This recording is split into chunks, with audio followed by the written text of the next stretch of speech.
정약용 선생의 유적지를 가보기로 했습니다.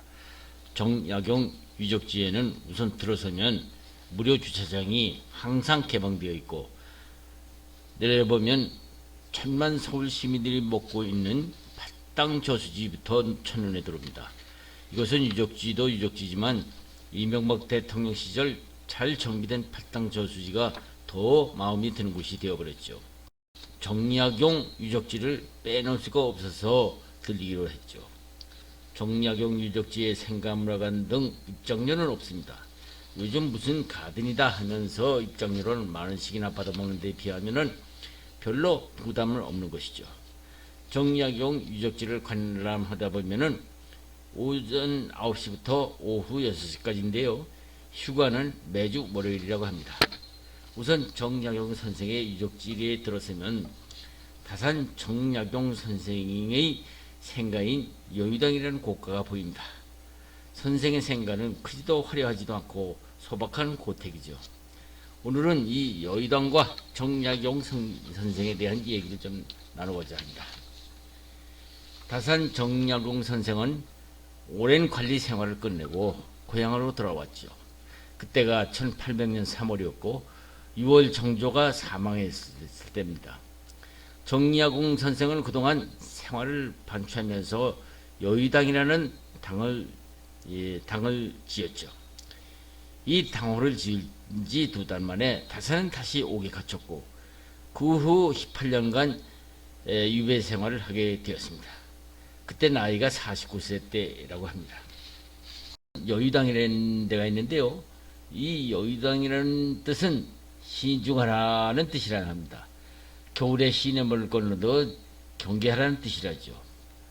사방에 이웃을 또 두려워하듯 하라는 그 뜻이랍니다. 여의당은 다산과 함께 사람들에게 가장 널리 알려진 정약용의 대표적인 호입니다. 여의당이 담고 있는 뜻은요, 부끄러웠던 우리 역사의 단면을 보여주고 있는 것이나 마찬가지죠. 여의당이라는 호는 18세기 이후 조선에서 당파 싸움을 했는데요. 남인이었습니다. 그래서 정약용 선생은 남인으로 산다는 것이 어떤 의미인가를 정연하게 표현하고 있는 편이죠. 당쟁이 격렬했던 조선 후기에 들어서면 조선의 사대부에게 당파는 자신이 어느 집안에 태어났느냐가 중요한 문제가 되죠. 즉 조선이라는 나라는 당파색과 혈통은 태어나서부터 죽을 때까지 사대부를 따라다닌다는 꼬리표와 같았기 때문이었죠. 사대부가 자신의 속한 당파를 거부한다는 것은 곧 자신의 혈통과 가문을 부정하는 행위와 동일하게 받아들일 수밖에 없기 때문이었죠. 그것은 조선의 사대부라면 어느 누구도 피해갈 수 없는 운명과 같은 것이었습니다.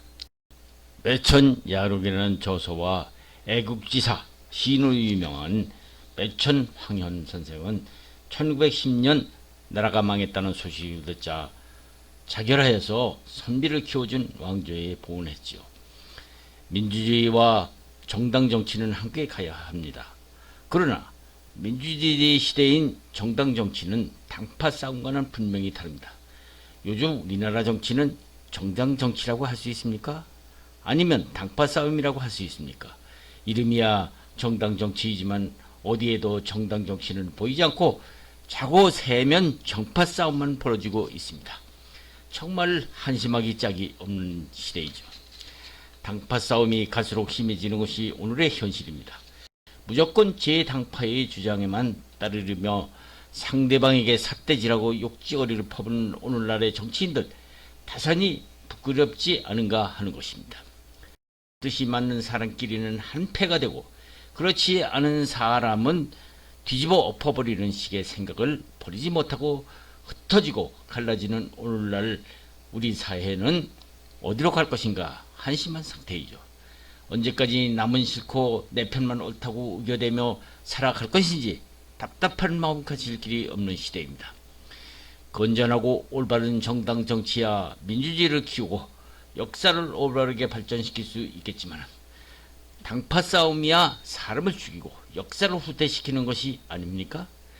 오늘날 검소한 박이다 무엇이다 하면서 정치권에서는 자기들의 비위를 감추려고 하나 이를 파헤치려는 검찰을 무력화시키기 위해서 혈안이 되고 있지 않은가 하는 것이죠.